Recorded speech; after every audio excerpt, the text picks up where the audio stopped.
আজ আপনাদের সাথে শেয়ার করছি মুম্বাইয়ের famous street food pav bhaji recipe. একই রকম রুটি পরোটা খেতে ভালো না লাগলে একদিন এই রেসিপিটা বানিয়ে দেখতে পারেন। দারুণ টেস্টি লাগে, আশা করছি সবাইকে ভালো লাগবে।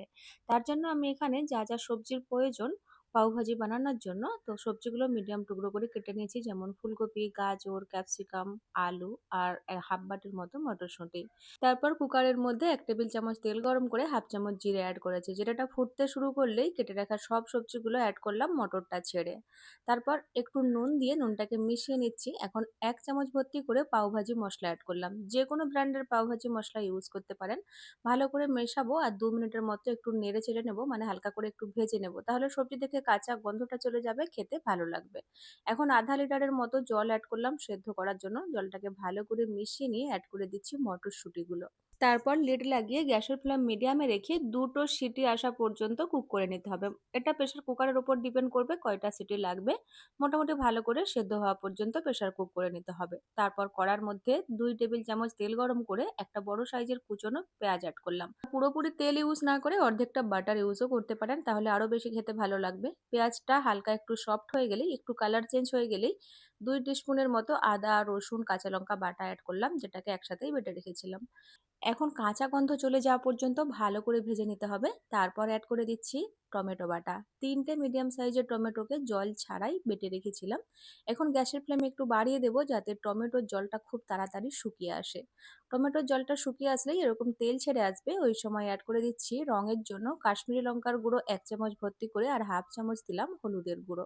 একটু নেড়েচেড়ে মিশিয়ে নেবো, এভাবে রংটা খুব ভালো আসবে। তারপর অ্যাড করছি 1.5 টেবিল চামচ পাওভাজি মশলা। আগেই বলেছি আপনার পছন্দ মতো যে কোনো ব্র্যান্ডের পাওভাজি মশলা ইউজ করতে পারেন। তারপর স্বাদ মতো নুন, গ্রাইন্ডিং জারটা ধুয়ে অল্প একটু জল দিয়ে ভালো করে কষিয়ে নেব। আর নুনটা একটু বুঝে অ্যাড করবেন, যেহেতু সবজির মধ্যে নুন দেওয়া রয়েছে। আমি এখন মশলার অনুপাতে নুনটা অ্যাড করলাম। এখন গ্যাসের ফ্লেম একেবারে লোতে রেখেছি আর কুকার থেকে প্রেসারটা শেষ হয়ে গেলে আমি সবজিটাকে সুন্দর করে ম্যাশ করে নিচ্ছি একটা ম্যাশার দিয়ে এইভাবে। তো সবজিটাও ম্যাশ হয়ে গেছে আর দেখতেই পাচ্ছেন মশলাটাও সুন্দর করে কষানো হয়ে গেছে।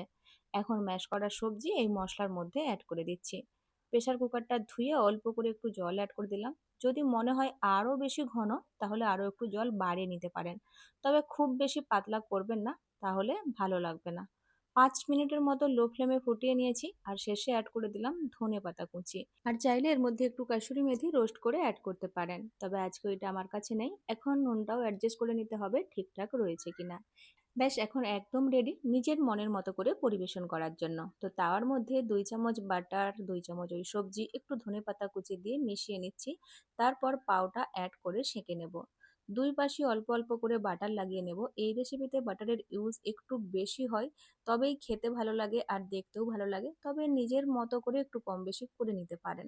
জানি এরকম খাবার রোজ রোজ খাওয়া শরীরের জন্য ভালো নয়, তবে মুখের স্বাদ বদলানোর জন্য 7 দিন বা 15 দিনে একদিন খেতেই পারেন। তো বাড়িতে অবশ্যই একবার ট্রাই করবেন, ভালো লাগলে একটা লাইক শেয়ার করে যাবেন।